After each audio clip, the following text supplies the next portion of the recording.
The widespread strike and demonstrations in Minnesota surpassed every prediction, and that widespread strike along with those demonstrations are expanding throughout the United States. We're witnessing it now occur in additional cities. We understand the media is concealing this. Therefore, we must spread this information. You witnessed right there the demonstrators in Minneapolis. Now, the coordinators predicted there would be roughly 50,000 individuals arriving to demonstrate, which would be such an extraordinarily high figure, particularly considering it was approximately 20 hours the GARUF. But when I've been communicating with some of these coordinators, they inform me that it could have been as high as 80,000 to 100,000 individuals peacefully demonstrating while this widespread strike was occurring and businesses were closed down in Minnesota from Minneapolis to St. Paul. And we look toward the east to New York, where there was that significant strike happening with the nurses in New York City. 15,000 striking nurses there backed by the New York City mayor, I should mention. Zoran Mani, wonderful to see that backing from leadership, and we'd anticipate nothing different from Mayor Mamdani. And folks, I anticipate this widespread strike to begin to expand throughout the nation and these demonstrations to persist throughout the nation. Let's examine just some of the additional images of this remarkable peaceful demonstration that occurred in Minneapolis. You witness it right here. Here is another aerial image provided to you by a more perfect union right here. This is what citizen power appears like, and Americans are exhausted.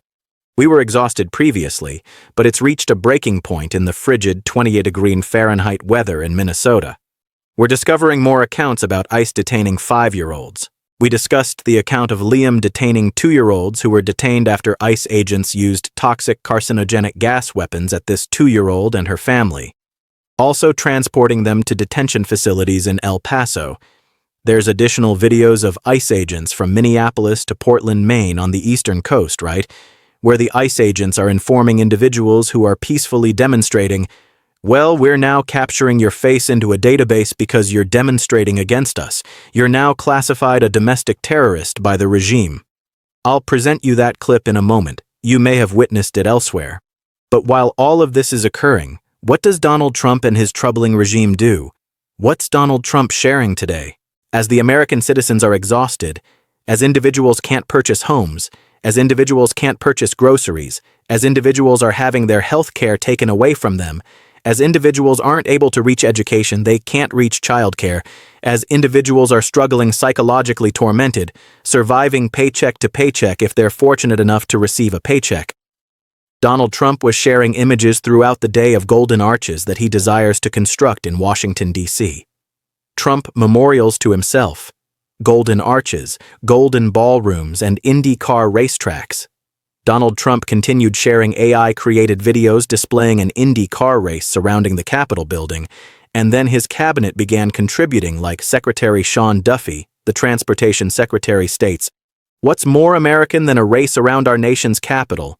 Freedom.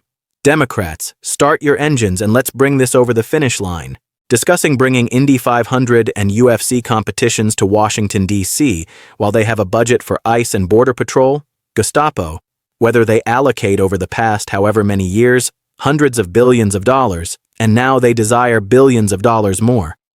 It is completely despicable for any Democrat, for any individual to approve more funding going to this terrorist organization, that is ICE, and that is the Border Patrol Gestapo. In addition to sharing Indy car racing in Washington, D.C., you also have a Trump communications director crudely sharing that a Democratic influencer, Harry Sison, might appreciate being spanked by him. This is Stephen Chung right here. And he stated that Harry Sison, who's, I don't know how old Harry is, 22, 23 at this point, and Stephen Chung stated he may like to get spanked by me. What is incorrect with these deranged and disturbed individuals? Sarah Matthews, who previously worked for the first Trump administration, shared this meme of a lady with her daughter saying, "Trump Independence Arch." And then you witness another daughter drowning. Millions of Americans struggling under Donald Trump's economy. Folks, these peaceful demonstrations were so massive that even state regime media, which identifies itself as Fox News, couldn't dispute the size and magnitude. Here, state regime media stating, well, you know, at the end of the day, there's genuinely a lot of individuals in Minneapolis despite how cold it is. This is what they were stating on state regime. Here, watch this clip. A reporter described the extreme turnout in Minneapolis, noting thousands gathered in the streets despite temperatures of 10 degrees below zero, acknowledging the difficult conditions for field reporters. Now, one of the things that we were also discovering, and this was covered on CNN as well, is that Department of Homeland Security officials do not wish FEMA and other emergency services within the federal government to reference the conditions, the severe conditions that are affecting the East Coast right now, as being ice or as having ice factors. Instead, they wish to reference ice as freezing rain, because they believe that individuals will use their words to reference ice storms as memes to criticize the Ice and Border Patrol. Let's hear this here. Watch this clip. A reporter revealed noteworthy guidance that FEMA received regarding messaging for the storm. Homeland Security officials instructed FEMA staff to restrict the use of the term ice in their public communications and social media when discussing the storm. The worry is clearly the association between the immigration enforcement that's occurring throughout the nation, especially in Minnesota, and what they are concerned about here is that by sharing something like "watch out for the ice," that it's going to turn into an opportunity for a meme, for internet content, for public mockery against the Department of Homeland Security. So they're requesting FEMA staff, if you can, don't use the term ice, attempt to use the phrase freezing rain. But part of the challenge here as agency officials discuss this is they're noting what we're discussing is ice and what we're discussing is protecting lives. The concern was raised that when you mention freezing rain, that suggests putting on a raincoat rather than preparing for ice. And what we're predominantly discussing is largely an ice event, and numerous states have indicated what we're preparing for is destructive ice that could harm power grids, eliminate power to numerous homes, and cause havoc on roads. And it is quite remarkable that Homeland Security is requesting, please attempt to refrain from using that term because they're afraid of memes. Meanwhile, lives are at stake. Another remarkably foolish story. And Jessica Tarlow, we appreciate Jessica Tarlow on the Midas Touch Network, the only credible reporter at Fox. She presented the facts of Donald Trump's entirely disastrous polling figures, and she informed all the other individuals on the panel the truth. Excellent work, Jessica Tarlow. Let's watch this clip. A commentator outlined polling data showing Trump's challenging numbers. New York Times Santa poll results were so unfavorable for him that he's pursuing legal action against the New York Times. The data showed negative ratings across multiple categories. Lowest approval rating at 7, immigration at 18 on the economy, 19 on foreign relations, 29 on cost of living, and for those concerned about the Epstein files, which is numerous people, -44. The coalition from 2020 appears back intact, with young voters, black voters, Latino voters returning to typical levels of support for the Democratic Party. And J.D. Vance's speechwriter seemingly undermined him because he was discussing the economy and included this line about not turning the Titanic around overnight. But everyone knows what occurred to the Titanic. Oh, you do. Harsh criticism.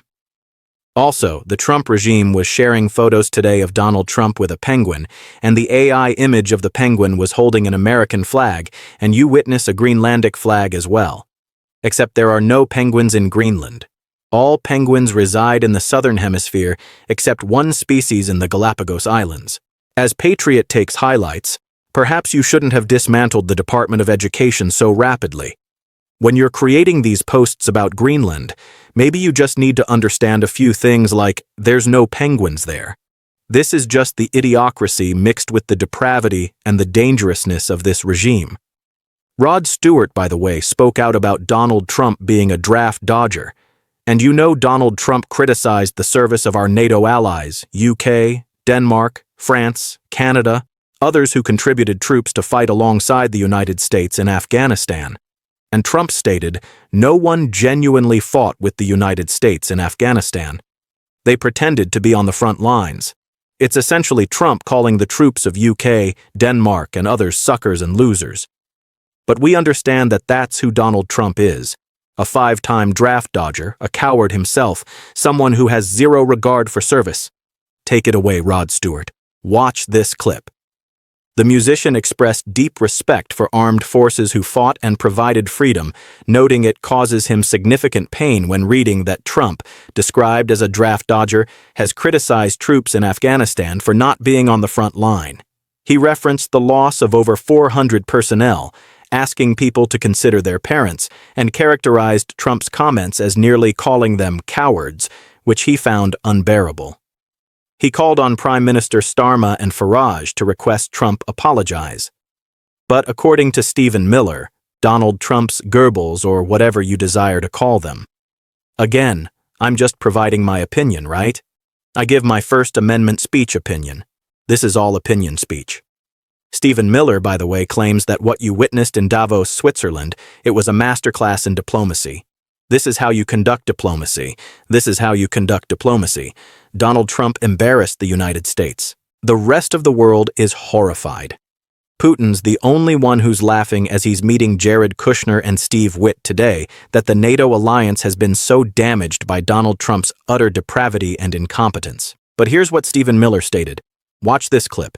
A commentator characterized the events as witnessing a masterclass, a genuine, amazing masterclass in diplomacy, statesmanship, leadership in Davos this week with President Trump, noting his critique of Europe in his Davos speech was described as one of the most significant statements any American president has made about that continent in memory. Oh, and then we heard from Nikema Armstrong, the organizer of the demonstrations at the church in St. Paul. Donald Trump had her arrested, then created AI memes of her crying, manipulating her face, making her skin look darker as well, and making her cry. Just complete judicial impropriety by the Trump regime to do that. We heard Nikema speak. Let's watch this clip. The activist explained that despite following all the proper steps, she was treated as if she was a fugitive on the run who had committed murder. She noted they're dedicating all these resources into tracking down one black woman when they will dedicate zero resources into holding Jonathan Ross accountable, the ICE agent who killed Renee Good, emphasizing that fact and noting he's still roaming around free. Should also be mentioned, too, that today the Trump regime shared this photo while they're concealing the Epstein files. Trump signs the Trafficking Survivors Relief Act into law to assist victims of human trafficking reclaim their lives. By the way, Donald Trump did not conduct a signing ceremony in public because he desired to avoid questions about his cover-up of a child sex trafficking ring. I mean, Trump is concealing child sex trafficking right now. There's a lot happening across America right now that's worth talking about calmly and thoughtfully. According to recent reports, large-scale protests took place in Minneapolis and other cities, with organizers estimating crowds between 50,000 to possibly 100,000 people, remarkable given the reported sub-zero temperatures. At the same time, there are ongoing debates about immigration enforcement, government priorities, and how different groups are responding to current policies. Let's break down what we know and consider multiple perspectives. The protests in Minneapolis reportedly centered around immigration enforcement actions by ICE, Immigration and Customs Enforcement. Witnesses and organizers described the gatherings as peaceful, even as temperatures dropped to around -20 degrees Fahrenheit. That's significant because organizing in extreme weather suggests strong feelings on the issue. Separately, nurses in New York City were reportedly on strike, with around 15,000 participating. Labor actions and public demonstrations are both protected forms of expression in the United States, and they often signal that people feel unheard through traditional channels. From a neutral standpoint, it's understandable why people might feel compelled to protest. Immigration policy is deeply personal for many, whether they're concerned about enforcement methods, family separations, or border security. When people see images or hear stories that trouble them, public demonstration is one way they voice concern. At the same time, others may believe that enforcing immigration law is necessary and that agencies like ICE are doing difficult but important work. Both perspectives exist, and both are held by people who care about their communities and country. Reports also mention tensions between federal messaging and public safety communication, specifically around weather warnings and the word ICE. If true, this raises questions about whether political optics should ever interfere with clear emergency communication. Public safety should arguably come first. And confusing messaging during severe weather could be genuinely dangerous. There are also claims about arrests, database monitoring of protesters, and social media posts from government officials.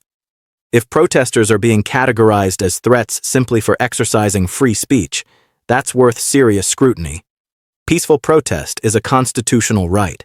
On the other hand, law enforcement agencies do have responsibilities to monitor potential security risks. The challenge is ensuring that line isn't crossed inappropriately. What seems clear is that many Americans, across the political spectrum, are feeling frustrated. Whether it's about healthcare, the economy, immigration, or government priorities, people want to feel heard. Some may support stricter immigration enforcement, others may oppose it. Some may approve of current leadership, others may not. These divisions aren't new, but they feel especially intense right now. It's also worth noting that in a democracy, protests, strikes, and public debate are healthy, even when uncomfortable. They're signs that people are engaged, not apathetic. The question is whether leaders and institutions will respond constructively. At the end of the day, these events remind us that politics is deeply human. People are affected by policies in real, personal ways. Whether you agree with the protesters or not, their willingness to stand outside in dangerous cold suggests they believe something important is at stake. As this situation develops, it's worth paying attention, staying informed, and thinking critically about what kind of country we want to live in. What do you think? Let's keep the conversation going, calmly, respectfully, and thoughtfully.